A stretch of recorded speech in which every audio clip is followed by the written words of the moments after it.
India और West Indies के बीच खेली जा रही 5 मैचों की टी20 सीरीज के दूसरे मुकाबले में भी वेस्टइंडीज ने भारतीय टीम को दोबारा से 2 विकेटों से रौंद कर टीम इंडिया को बताया कि क्यों वेस्टइंडीज की टीम टी20 की एक खतरनाक टीम मानी जाती है। जहां पहले मुकाबले में वेस्टइंडीज ने 4 रनों से भारत को मात दिया था, अब दूसरा मुकाबला भी जीतकर वेस्टइंडीज ने इस सीरीज में भारत के ऊपर 2-0 की बढ़त बना ली है। तो अब दोनों टीमों के बीच तीसरा टी20 का मुकाबला खेला जाना है। ऐसे में कप्तान हार्दिक पांड्या इस टी20 सीरीज के शुरुआती 2 मुकाबले बैक टू बैक हार जाने से तिलमिला उठे और तीसरे टी20 मुकाबले की सबसे खतरनाक प्लेइंग 11 का ऐलान कर दिया है। जहां इस प्लेइंग 11 से शुरुआत के दोनों मुकाबलों में बुरी तरीके से फ्लॉप रहे विकेट कीपर बल्लेबाज संजू सैमसन और ओपनर शुभमन गिल समेत 4 बड़े खिलाड़ियों को बाहर कर अब उनकी जगह पर टेस्ट मैचों में वेस्टइंडीज की नींद हराम करने वाले यशस्वी जायसवाल समेत 4 नए युवा खिलाड़ियों को प्लेइंग 11 में शामिल कर वेस्टइंडीज के कप्तान रोवेल पावेल समेत पूरी वेस्टइंडीज की टीम को हैरान और परेशान करने के साथ सोचने पर भी मजबूर कर दिया है। वहीं पिछले 2 सालों से टी20 क्रिकेट से बाहर चल रहे 2 धांसू खिलाड़ियों के अचानक टीम में जुड़ जाने से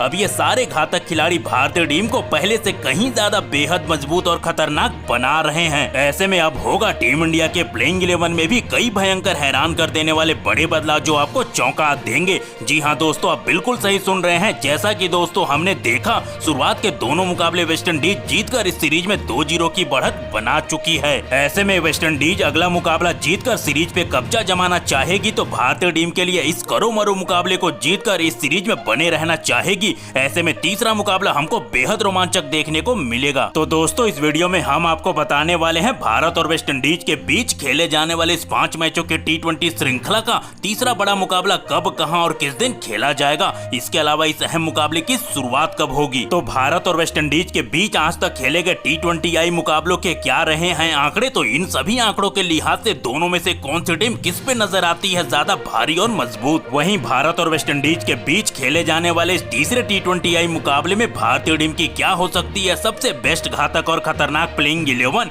इसके अलावा इस बड़े महामुकाबले से जुड़ी कई अहम बातें जिसे जानना आपके लिए है बेहद जरूरी। वहीं टीम इंडिया की प्लेइंग 11 की क्या होगी सबसे बड़ी ताकत, तो क्या है सबसे बड़ी कमजोरी। लेकिन इससे पहले दोस्तों आप हमारे वीडियो में नए हो तो भारतीय क्रिकेट से जुड़े हर छोटे बड़े अपडेट से अपडेटेड रहने के लिए चैनल को सब्सक्राइब, वीडियो को लाइक और शेयर करना बिल्कुल ना भूलें। जैसे कि दोस्तों आप सबको पता है, इस टी20 सीरीज के खत्म होते ही टीम इंडिया को एशिया कप जैसे बड़े टूर्नामेंट को खेलने श्रीलंका जाना है। ऐसे में इस टी20 सीरीज में शानदार प्रदर्शन करने वाले युवा खिलाड़ियों के पास आखिरी मौका होगा एशिया कप के स्क्वाड में अपनी जगह को फिक्स करने का। तो कई युवा खिलाड़ियों के लिए वेस्टइंडीज के सामने यह टी20 सीरीज काफी अहम होने वाला है। अब अगर भारत और वेस्टइंडीज के बीच खेले जाने वाले 5 मैचों के टी20 सीरीज के तीसरे टी20 मुकाबले की बात करें तो यह मुकाबला दोनों टीमों के बीच 8 अगस्त दिन मंगलवार को भारतीय समय अनुसार रात 8 बजे से प्रेसिडेंस स्टेडियम के गयाना में खेला जाएगा, जो कि वेस्टइंडीज का होम ग्राउंड है। और होम ग्राउंड होने के लिहाज से यहाँ पर वेस्टइंडीज को एडवांटेज मिलना तय है। जैसा कि हमने शुरुआत के 2 मुकाबलों में देखा कि वेस्टइंडीज ने अपने शानदार खेल से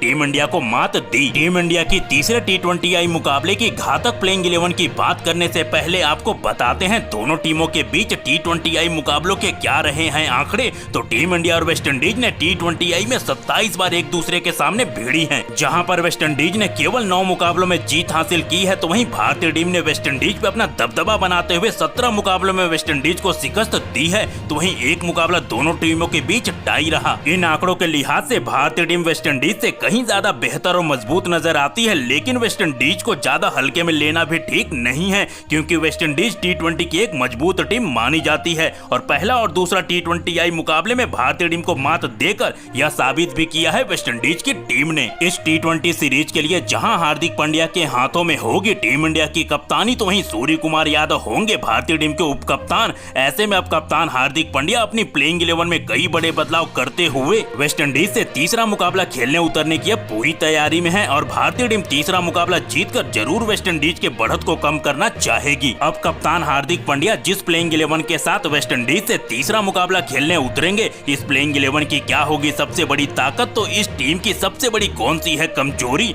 जिस वजह से टीम इंडिया के ऊपर यह सीरीज गंवाने का खतरा मंडरा रहा है। तो भारतीय टीम के प्लेइंग 11 की ताकत की बात करें तो स्पिन गेंदबाजी है, लेकिन कप्तान हार्दिक पांड्या के खराब कप्तानी की वजह से अपने स्पिन गेंदबाजों का इस्तेमाल उस लिहाज से किया नहीं है जिससे टीम इंडिया को फायदा फायदा हो सके। इसके अलावा टीम इंडिया के प्लेइंग 11 में तिलक वर्मा की बल्लेबाजी भी एक मजबूत कड़ी नजर आती है। तो वहीं टीम इंडिया की कमजोरी अब तक दोनों हुए मुकाबलों में टॉप ऑर्डर बल्लेबाजों का बुरी तरीके से फ्लॉप होना टीम इंडिया की सबसे बड़ी कमजोर कड़ी रही है। ऐसे में अब टीम इंडिया को इस सीरीज में वापसी करनी है तो टॉप ऑर्डर के बल्लेबाजों को रन बनाना होगा। अब अगर प्लेइंग 11 में सलामी बल्लेबाजी की बात करें तो यहाँ पे एक बड़ा बदलाव देखने को मिलेगा, जहाँ पे आउट ऑफ फॉर्म चल रहे शुभमन गिल की जगह पर यशस्वी जायसवाल करेंगे ईशान किशन के साथ भारतीय पारी की शुरुआत। जहां ईशान किशन तो बेहतरीन लय में दिख ही रहे हैं, यशस्वी जायसवाल भी टेस्ट सीरीज में वेस्टइंडीज के सामने खूब रन बना के आ रहे हैं। प्लेइंग 11 में नंबर 1 पे यशस्वी जायसवाल खेलेंगे, जो कि पावर प्ले के कमाल के बल्लेबाज हैं, जिनको हमने आईपीएल में धमाल मचाते हुए देखा था। और जब इनको टेस्ट सीरीज में वेस्टइंडीज के सामने मौका मिला तो एक शतक तो एक अर्धशतक जड़ते हुए रनों की बरसात कर दी थी। ऐसे में अब अपने डेब्यू टी20 के मुकाबले में टेस्ट की तरह ही धमाल मचा सकते हैं या नहीं, यह देखने वाली बात होगी। अगर यहाँ यशस्वी जायसवाल के बल्ले से रन निकले तो शुभमन गिल का आगे आने वाली सीरीज से पत्ता कट सकता है। प्लेइंग 11 में नंबर 2 पे बाएं हाथ के विस्फोटक विकेट कीपर बल्लेबाज ईशान किशन खेलेंगे। किशन अब तक के इकलौते ऐसे बल्लेबाज रहे हैं जो टेस्ट और वनडे मुकाबलों में कमाल की लय में दिखे थे, लेकिन टी20 सीरीज में इनका बल्ला भी कुछ खास चला नहीं है। जहां किशन पहले मुकाबले में सस्ते में आउट हो गए थे तो दूसरे मुकाबले में 27 रनों की मिली अच्छी शुरुआत को बड़े स्कोर में बदल नहीं पाए थे। ऐसे में अब यशस्वी जायसवाल और किशन को एक ठोस शुरुआत दिलाना होगा अगर टीम इंडिया को जीतना है तो। प्लेइंग 11 में नंबर 3 पे सूर्य कुमार यादव खेलेंगे, जहां सूर्या का बल्ला वनडे सीरीज में बिल्कुल खामोश था। अब टी20 सीरीज में भी इनके बल्ले से रन निकल नहीं रहे हैं। सूर्या जिस कद के बल्लेबाज हैं टी20 के, उस लिहाज से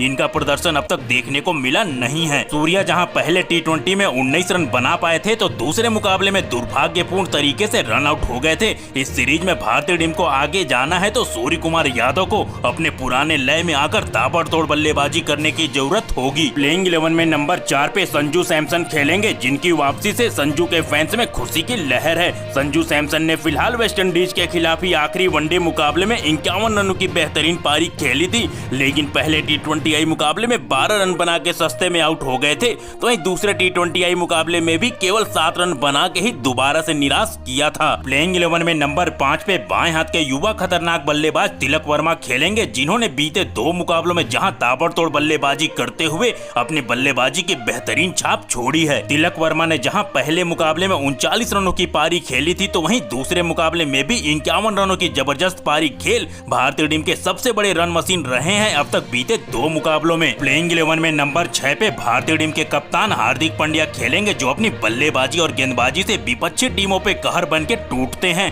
जैसा कि हमने दूसरे टी20 मुकाबले में देखा, जहां पे हार्दिक पांड्या ने बल्ले से 24 रनों की पारी तो गेंदबाजी से भी 3 विकेट निकालकर ऑलराउंड खेल दिखाया था, लेकिन भारत को जीत न दिला सके थे। इस सीरीज में हार्दिक से खराब कप्तानी भी देखने को मिली है। ऐसे में अब हार्दिक को तीसरे मुकाबले को जीतने के लिए अपने बल्लेबाजों और गेंदबाजों को सही तरीके से इस्तेमाल करना होगा। प्लेइंग 11 में नंबर 7 पे बाएं हाथ के ऑलराउंडर अक्षर पटेल खेलेंगे। जितने काबिल अक्षर पटेल बल्लेबाज और गेंदबाज हैं, उस लिहाज का प्रदर्शन दोनों टी20 के मुकाबले में उनसे देखने को नहीं मिला, लेकिन अक्षर पटेल वापसी करने के लिए जाने जाते हैं। बीते 1 साल में इनका ट्रैक रिकॉर्ड क्रिकेट के हर फॉर्मेट में कमाल का है। प्लेइंग 11 में नंबर 8 पे बेहतरीन ऑर्थोडॉक्स स्पिन गेंदबाज कुलदीप यादव खेलेंगे, जो कि फिलहाल वेस्टइंडीज के खिलाफ वनडे सीरीज में बेहतरीन गेंदबाजी की थी। कुलदीप यादव मिडिल ओवर में गेंदबाजी करते हुए एक घातक गेंदबाज माने जाते हैं। कुलदीप यादव ने केवल 28 टी20 के मुकाबले खेलते हुए 46 से ज्यादा विकेट निकाले हैं। तो वहीं दूसरे टी20 में कुलदीप की जगह खेले रवि बिश्नोई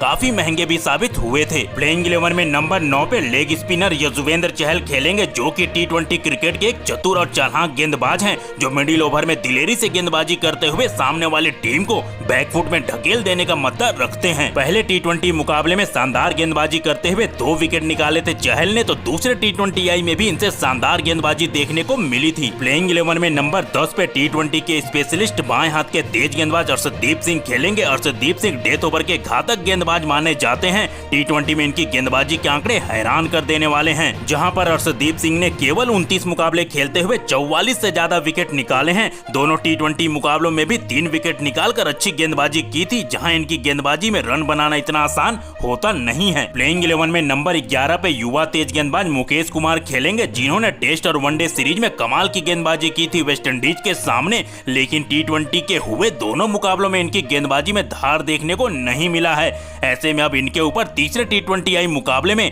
अच्छी गेंदबाजी करने का दबाव काफी ज्यादा होगा। वैसे दोस्तों आप कमेंट कर बताओ, टीम इंडिया इस खतरनाक प्लेइंग 11 के साथ तीसरा T20I का मुकाबला वेस्टइंडीज से जीत सकती है या नहीं। इसके अलावा इस प्लेइंग 11 में हार्दिक पांड्या को और किस खिलाड़ी को देना चाहिए था मौका।